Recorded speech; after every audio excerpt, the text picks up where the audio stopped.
Hi, welcome back to Resilience Brilliance. I'm Jena Taylor, and today's episode is a special one because I'm introducing something I created for the woman, the leader, the entrepreneur, the caregiver, the high achiever, the speaker, the consultant, the creator, and the purpose-driven professional who is building something meaningful while carrying a lot, because our lives are getting more complex and more difficult every day. Today, I want to talk about the Resilience Brilliance Capacity Playbook, a practical guide to sustainable performance. I'm very excited to introduce this to you. I've been working on this behind the scenes for several months, but it is not a traditional planner. I was creating too much work and not preserving my capacity, my sanity. And so I built this and designed this specifically so that we can work at our optimal performance levels without sacrificing our sanity. And this is not another tool designed to help you squeeze more into your already full life. It isn't another place to collect endless tasks, make yourself feel behind, or measure your worth by how much you can get done. Those days are over. I want you to know that I built this playbook from a very different belief, and that is capacity comes before performance. I'm going to say that again. Capacity comes before performance. That is the heart of this work because so many of us high achievers are trying to build success while running on fumes. We're leading, caring, selling, creating, building, serving, producing, and performing. But underneath it all, our capacity is being drained faster than we are restoring it. It catches up in our bodies, our relationships, it catches up in our decision-making, creativity, revenue, leadership. So today I want to walk you through why I created this playbook, who it's for, what makes it different, and how you can begin using the capacity first method in your own life, leadership, or business right now. Why traditional planning is not enough. Most planning systems begin with output. They ask, what will you accomplish? How much will you produce? How fast can you grow? How many tasks can you complete? How much can you fit into your container, which is our day? And these questions aren't necessarily wrong, but they are incomplete. Because if you only ask what needs to get done without asking what it requires from the person doing it, you end up building a life that looks successful from the outside, but is completely unsustainable on the inside. You can have a full calendar, but feel unfocused. You can complete tasks and still fail to create meaningful revenue. For entrepreneurs out there, this is especially important. You can hit deadlines, but abandon your peace, your harmony, your relationships, and purpose in the process. That is why the Resilience Brilliance Capacity Playbook begins with a better question. What do you have the capacity to carry, create, sustain, and overcome? That question changes everything because when capacity comes first, your goals become wiser, your boundaries become clearer, and your revenue becomes more intentional. Your leadership becomes more sustainable, and recovery stops feeling like an afterthought. Instead, it becomes part of the strategy. You are not here to build success that costs you your health, peace, identity, relationships, or purpose. You're here to build success you can live inside. That is the shift. Not pressure, not performance, not proving. It is a better operating system. Now, who is this playbook for? This playbook is for someone who is building something meaningful while carrying real responsibility, real ambition, and real life. You might be leading a business, building a team, leading a family, leading through a healing season. You may be successful on paper while privately wondering how long you can keep operating at this pace. Now, if this sounds familiar, this playbook was created just for you. In the Resilience Brilliance Capacity Playbook, I describe it as a premium business and capacity operating system. And this language matters because it's not just about time management. We've been fooled and tricked into this whole time management philosophy for far too long. This is about capacity management. It helps you plan your year, clarify your revenue goals, organize your business strategy, focus your monthly and weekly priorities, assess your capacity, protect your recovery, and lead your life with more intention instead of pressure. This is for high achieving women, leaders, entrepreneurs, speakers, authors, consultants, creators, caregivers, purpose-driven professionals who want to build success without burning through their health, peace, relationships, or purpose. Many people have taught me that stress requires self-abandonment. Answer faster, be available all the time, say yes, push through. Learn very quickly the lesson of not being able to push through.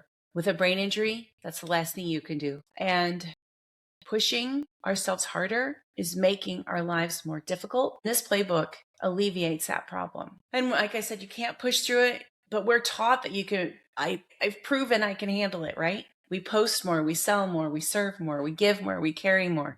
But what if the next level of your success doesn't require this self-abandonment? What if it requires more discernment, better relationship with the capacity? Acknowledging capacity is just the very first step. What if the question isn't how much more can I do, but what capacity must I protect, restore, and strengthen so performance becomes sustainable again? How do I fill my cup?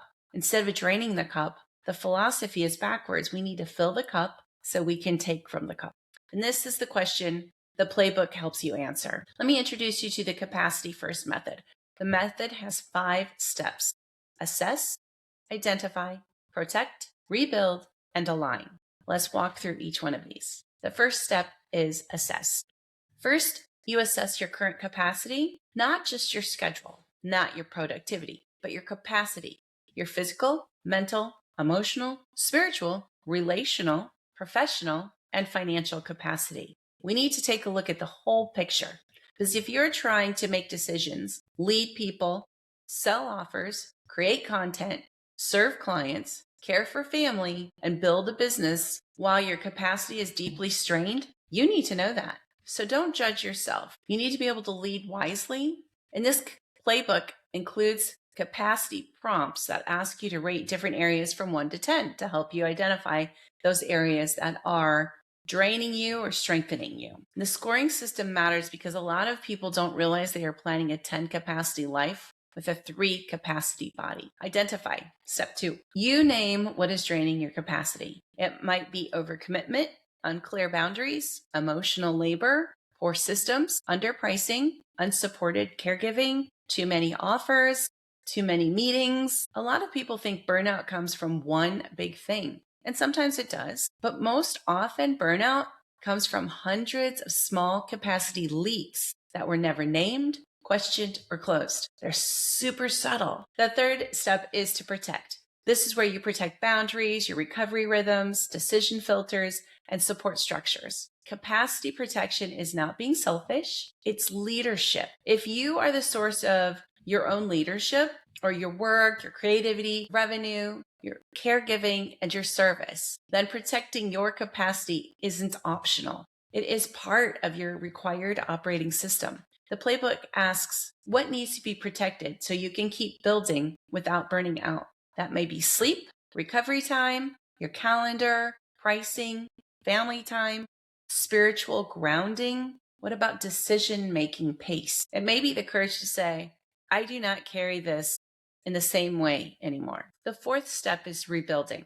This is where you restore your energy, your confidence, discernment, resilience, my favorite word, and self-trust through practical daily, weekly, and monthly activities. And these aren't activities for the sake of an activity. The purpose is for awareness and identification. Rebuilding capacity doesn't always require a dramatic life overhaul. Sometimes it starts with one honest pause. Catch your breath. One recovery block, one walk, one boundary, one follow-up, one clear decision, one support request, a simpler plan, one less thing on the calendar. Or maybe it's a conversation you've been avoiding. The playbook uses the resilience reset as a way to interrupt overload and return to a state of clarity and clear thinking. When you feel overloaded, I want you to stop and ask yourself, 1, what am I carrying right now? 2, what truly needs my attention? Truly. Be honest with yourself on that word truly. 3, what can wait, be delegated, or released? What would restore 5% of my capacity today? That is powerful because sometimes we do not need to fix the entire life in one moment. We need to restore enough capacity to take the next right action. The fifth step is align. This is where you redesign your goals, your work, revenue, leadership, and lifestyle around what is sustainable. Alignment isn't just about what sounds good, it's about whether your business model, schedule, offers, price, visibility, relationships, and recovery rhythms can actually hold the life you say you want.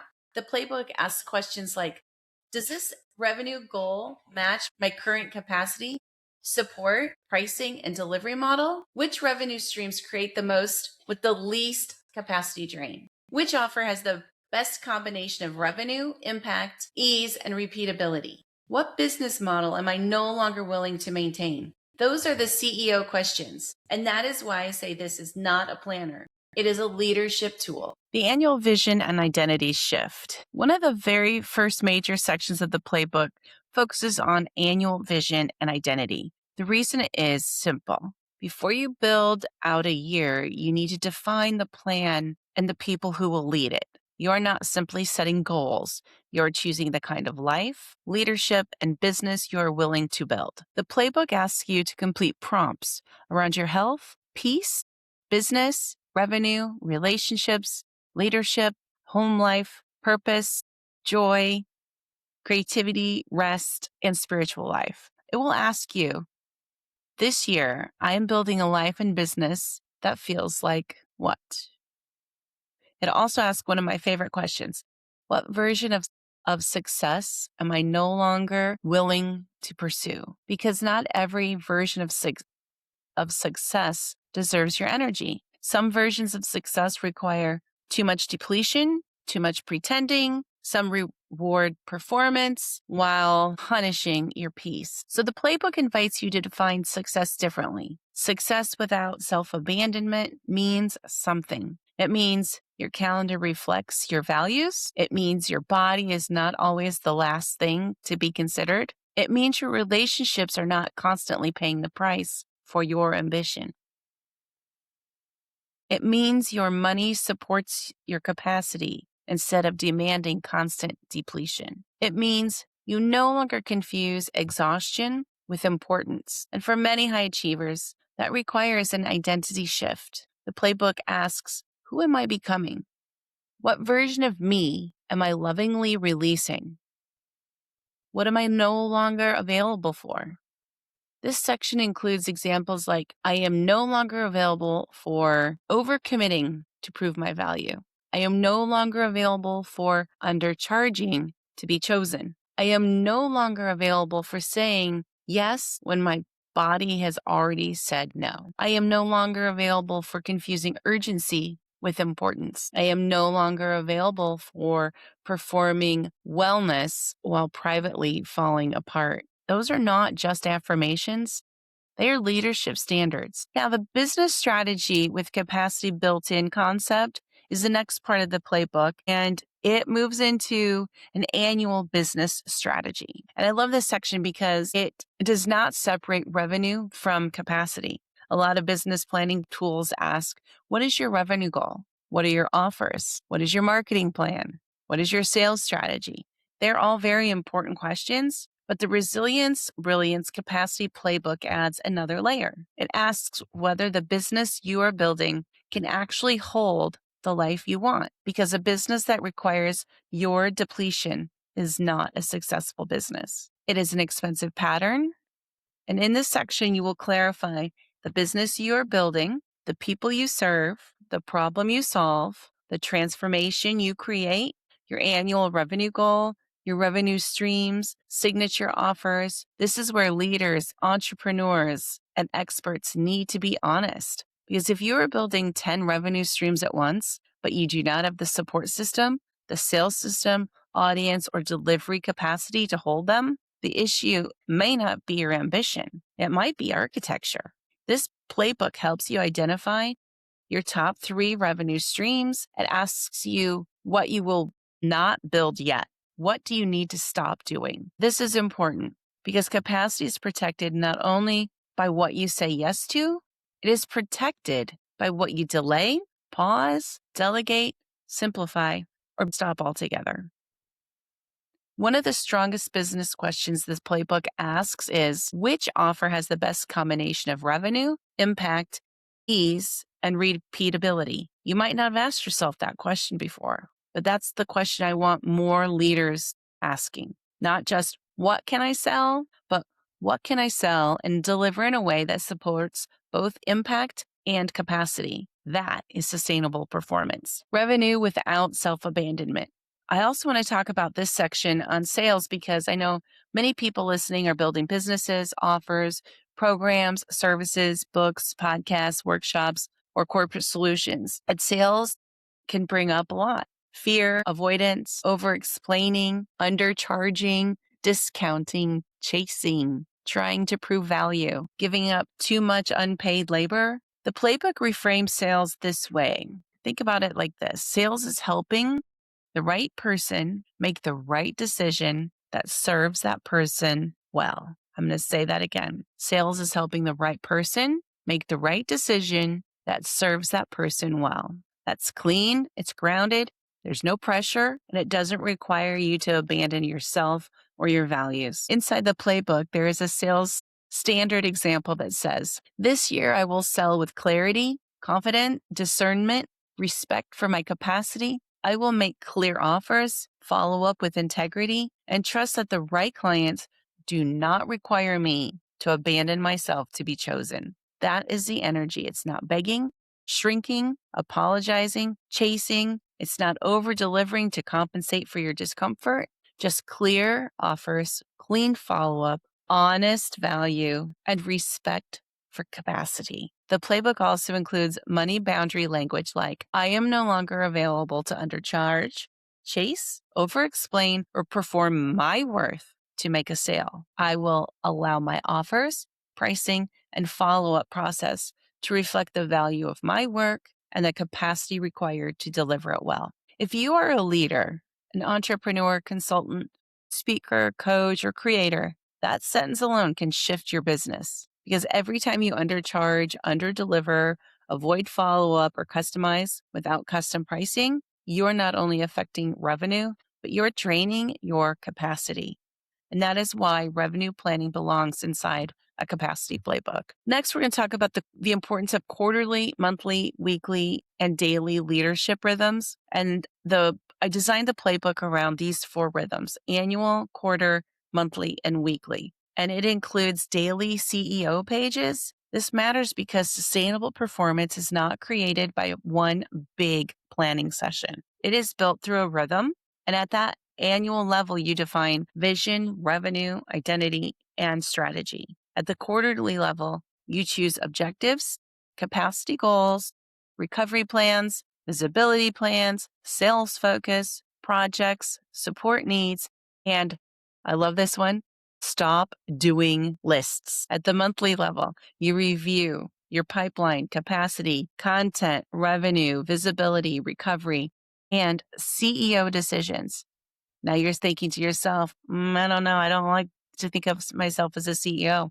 But whoever we are the CEO of us. We are our own CEO. And so when I use that language, I'm talking about you, me, us, and the decisions that we make.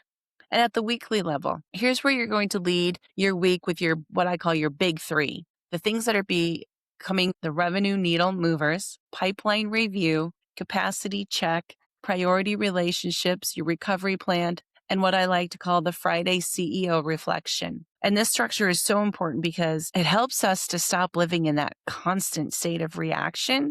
And instead of waking up and asking, what do I need to handle today? We can begin by asking, what matters most today? What creates revenue, my momentum? What decision do I need to make? What protects my capacity? What do I need to release? These are different ways to lead. One of the most practical sections in the workbook is the monthly CEO dashboard. The monthly dashboard is your command center. It asks you to look at revenue, profit, leads, sales calls, proposals, speaking opportunities if you're a speaker, corporate opportunities. And why is this important? Because a sustainable business is not about guessing. You need to know what is happening. Where did you make your money? Where did your momentum increase? Where did your opportunities fly? Where did your opportunities fall flat? Where did you see your capacity being consumed? What was taking up the most of your time? What decision do you need to make before the month begins? And the playbook says the goal is not perfection, it's clear leadership. So your numbers might be estimates. That's great. That's important to understand because a lot of people avoid looking at numbers because they are afraid of what the numbers might say. And the playbook isn't to judge, it's a benchmark. The numbers are not there to shame you. They're there to teach. Revenue shows what comes in and profit shows what we keep. And the capacity score shows where the business is being built sustainably. Recovery consistency shows whether performance is being forced or supported. That's the kind of review leaders need. Not just, was I busy? But did this month actually work? Why do we want to know that? So we can repeat it. And we also want to eliminate the things that aren't working. Again, we have to protect our capacity at all costs. Another part of the playbook is the monthly capacity audit. This is where you stop and you tell the truth about the condition of the person that's carrying the plan, right? The audit asks you to rate your physical, emotional, mental, relational, spiritual, creative, and your financial capacity. Then it asks what's consuming it, what would restore it. This is where true honesty comes in. Sometimes the plan looks good on paper, but the person carrying the plan is really exhausted. Sometimes the revenue goal is clear, but the nervous system is overloaded. Sometimes the visibility strategy makes sense, but the body is exhausted and asking for rest. And sometimes the opportunity is very exciting, but the delivery model is not sustainable. The playbook also includes a burnout risk check with signs like, I feel resentful more often than usual. I'm tired after resting. I am avoiding decisions. I am overworking, but underproducing. That's a very common situation that we find ourselves in today's climate. I'm saying yes, but I really want to say no. I feel disconnected from joy. I am neglecting my body. I am carrying too much alone. And the playbook guidance is practical.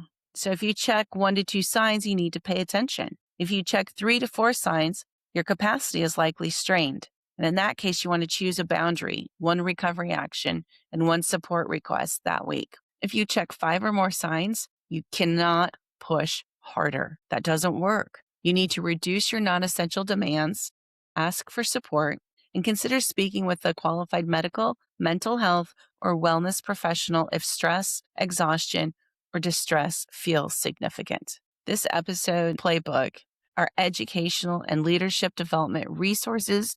They are not medical, mental health, legal, financial, or therapeutic advice. If you're in significant distress or crisis, please seek support from a qualified professional or an emergency resource in your area. And one of the core messages of this playbook is recovery is not what happens after burnout. Recovery is what prevents burnout from becoming the operating system. But recovery is not a reward for depletion. Recovery is part of the strategy. In the playbook, recovery is tied directly to leadership, revenue, visibility, creativity, decision-making, and resilience because your body, your mind, your relationships, your spirit, and your creativity are not separate from work. They're all intertwined, and they are the foundation that allows your work to continue. The monthly recovery plan asks, what kind of recovery would this make this month sustainable? Not impressive, not ideal, but sustainable. It invites you to choose specific commitments around sleep, movement, nutrition, quiet time, joy, play, connection, and a spiritual practice. It also asks you to choose a non-negotiable recovery practice. Some examples might be no work after 7, a 20-minute walk 4 times per week, Sunday evening planning and rest, 10 minutes of prayer every morning, or meditation, therapy, coaching, or support. Again, this isn't about perfection. It is about protection. Recovery protects the source. And guess what, friends? The source is you. Now, the weekly CEO dashboard is where strategy becomes your execution. The playbook says this week is not about changing everything. This week is not about doing everything. It's about leading the right things. That is the weekly shift. A normal weekly plan asks, hey, what do I need to get done? But the weekly CEO dashboard asks, what moves the business forward and what capacity do I need to protect? So each week you're going to choose your big 3 outcomes. You identify your most important revenue activity. You review your pipeline. You check your capacity. You identify priority relationships. You plan your recovery, and you close your week with a Friday CEO reflection. The weekly Big 3 section is especially important because high achievers often confuse a full list with a strong plan. But if everything is important, your capacity gets consumed by confusion and everything is diluted. Your Big 3 should connect to at least one of these: revenue, visibility, capacity, and strategic momentum. If a priority does not support one of these, you must question whether it belongs in the leadership focus of the week. Not everything gets equal access to your best energy. That, my friends, is discernment. Now, on the daily CEO pages, this is your final rhythm. And I want you to remember this. This will take some untraining, but it is not daily tasks. It's daily leadership. The daily CEO page allows you to focus on the most important revenue activity, the most important leadership decision, the most important capacity protection choice. And it includes your Big 3, today's most important revenue activity. Not 3, not 2, 1. What's the one most important revenue activity you can do? Today's capacity check. What is affecting my capacity? What do I need to protect? And the standard is, I do not need to do everything today. I need to do the right things with discernment and capacity. That's such a different way to enter your day. It's not reactive. It's not frantic. It's not proving. It is leading. There's a reason I created this playbook, friends. It's because I needed it. I needed to change the way I was performing. And so I'm sharing this with you. And the morning CEO check-in begins with this: before I respond to the world, I will check in with myself. This matters because if the first thing you do every morning is everybody else's priorities that they've put upon you, you may never reach your own leadership. The day will take over before you've even had a choice to decide what matters. The daily CEO pages help you pause and ask, what am I carrying today? What really needs my attention today? What can wait? What do I give myself permission to do? And at night, the evening CEO reflection asks, what created momentum? What created the revenue potential? What protected my capacity? What drained my capacity? What moved the needle today? What needs to move tomorrow? This daily rhythm helps you stop carrying every unfinished thing as a personal failure. Or in my case, I guess I'm moving it over to the next day. And then when you keep moving things over, you feel like, boy, I'm just not getting anything done. And that's sometimes we get stuck in that habit of busyness as opposed to doing activities that are most fulfilling and help us operate at our optimal performance. And the daily rhythm is important because it helps us turn the day into data. And that, my friends, is worth making an investment in your future, your health, your productivity. This playbook is on sale for $27 right now in the pre-launch promotion dollars.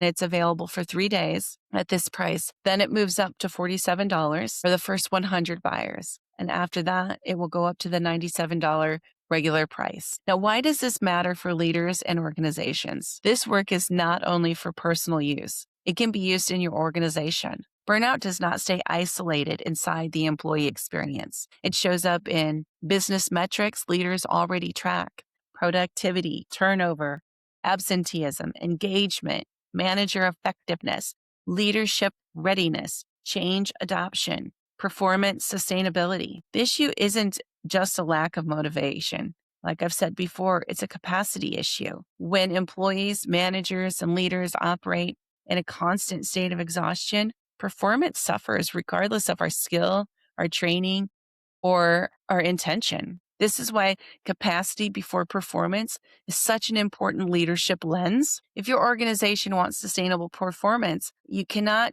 ask your people for more output. It doesn't work that way. You need to examine the capacity constraints affecting their ability to perform. Where are people overextended? What managers are carrying too much? What employees are carrying too much? Where are my systems that are creating necessary friction? Where are expectations unclear? What signs to look for that indicate people have unclear expectations or unrealistic expectations? Where is urgency replacing strategy? That's a question that not many organizations ask of themselves. But these are the conversations that we need to have. And that is why Resilience Brilliance corporate solutions are designed around engagement, development, employee experience, and most importantly, performance. Burnout isn't a wellness issue. It is a performance business strategy. And resilience isn't just a personal trait, it's a leadership and business strategy. Now, what changes when you use the playbook? What outcomes are you expecting or might you expect? I will tell you, when you use this playbook consistently, you begin to see patterns traditional planners miss. You see what creates revenue, momentum. You see what drains your physical, mental, emotional, physical, relational, spiritual, creative, and financial capacity. You see which commitments produce results and which ones only produce exhaustion. You see where your goals are aligned with your real life and where they are asking you to abandon yourself. You recover more quickly from setbacks. You recognize burnout risk faster. You build rhythms that protect your energy, your focus, and emotional regulation. You stop confusing busyness with progress. You stop measuring your worth by how much you carry. I tell people in my workshops, exhaustion and overload is not a badge of honor. Burnout is not a badge of honor. And that is the deeper work because the issue isn't always lacking motivation. The issue is your system is asking more from you than your capacity can sustain. This playbook doesn't simply help you organize your work. It helps you strengthen the part of you that your work depends on. So if you're listening and you know the old way of planning is no longer working for you or your employees, I want to invite you to get the Resilience Brilliance Capacity Playbook. This is for you if you are ready to stop building success from exhaustion and start leading from capacity. It is for you if you want to plan your revenue while protecting your capacity. It is for you if you need a command center for your year, your quarter, your month, your week, and your day so that you can be in charge instead of other people demanding where you place your energy, your focus, and your attention. It is for you if you're tired of traditional planners that only ask you what you need to do, but never ask what your goals require from your body, your relationships, your energy, your recovery, and the cost that it has on your real life. Inside the playbook, I will guide you through an annual vision, business strategy, quarterly planning, monthly dashboards, weekly leadership pages, daily CEO rhythms, capacity audits, revenue planning, pipeline reviews, recovery planning, reflection prompts, resilience tools, and decision filters that help you lead success you can sustain. You don't have to use every page perfectly. It's not about perfection. It's about leadership, discernment.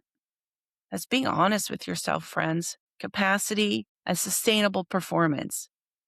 I want you to use this playbook as your command center. So bring it to your Monday CEO meeting, whatever meeting you have with your organization, with yourself. Do it on a Sunday evening. Give yourself that time to rest and take charge of your week. Be in the driver's seat. Use it when you're planning your month, reviewing your revenue, preparing for a speaking opportunity, mapping your offers, checking your capacity, or simply deciding what no longer deserves your energy. And what I love about just by the third day of me implementing this playbook in my own life, I was able to identify the activities that were the busy activities. I was able to allocate my time and focus and attention to the most pressing matters. And I was able to do it without any guilt to the things that would normally be on my daily plan, my Covey way of, if you're feeling exhausted, if you're frustrated, if you're tired of burnout, if you're tired of feeling exhausted, if you're tired of feeling that you're spinning your wheels, this playbook is for you. And you can return to the playbook pages to help you think clearly. You can revisit the prompts when you feel stretched, use the dashboards when you need direction, and let the reflection pages help you notice what is working, what's draining you, and what needs to change. And as we close today, I want to leave you with this. You cannot outperform exhaustion. You simply cannot. You cannot build sustainable success on depleted capacity. And you do not have to keep proving your strength by surviving systems, schedules, and expectations that were never designed to sustain you. You can lead differently. You can build differently, and you can succeed differently. The Resilience Brilliance Capacity Playbook gives you the operating system you need. But the deeper invitation is this: stop asking, how much more can I do? How much more? Right? And start asking, what capacity must I protect, restore, and strengthen so my performance can be sustainable again? This question can change your life. For organizations, it can change your culture, your leadership, and your business performance. Thank you for joining me on today's episode of Resilience Brilliance. And if this episode spoke to you, please share it with someone who's building something meaningful but carrying too much. And if you're ready for the next step, get your copy of the Resilience Brilliance Capacity Playbook and begin leading from capacity, not depletion. Until next time, remember, your capacity is not separate from your performance. Your capacity is the source of your performance. You are allowed to build success without abandoning yourself. Until next time, ciao.